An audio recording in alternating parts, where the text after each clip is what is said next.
ప్రసంగి గ్రంథములో 5వ అధ్యాయం 12వ వచనంలో, నీవు దేవుని మందిరమునకు పోవునప్పుడు నీ ప్రవర్తన జాగ్రత్తగా చూసుకొనుము.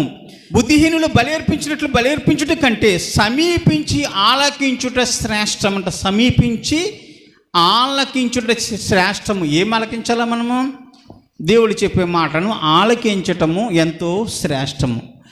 ఆలకించిన తర్వాత మనము దాని ప్రకారము దేవుని సన్నిధానంలో వాక్యానుసారము వాక్యం ఏమైతే చెప్తుందో దాని ప్రకారం నడుచుకుని దేవుని సన్నిధానానికి వచ్చి బలి అర్పిస్తే ఎంతో శ్రేష్టము. కానీ బుద్ధిహీనులు అర్పించినట్లుగా మనం కూడా దేవుని సన్నిధానానికి వస్తున్నాం, దేవుని వాక్యాన్ని వినట్లేదు, దేవుని వాక్యానుసారం జీవించట్లేదు. కానీ మనం బలి అర్పించడానికి వచ్చినట్లుగా వచ్చి పాటలు పాడుతున్నాం, స్తుతిస్తున్నాం, ప్రార్థన చేస్తున్నాం, సమస్తము చేస్తున్నాం. కానీ ఇదంతా కూడా వ్యర్థమే. బుద్ధిహీనులు చేసిన మాదిరిగా మనం చేయకూడదు.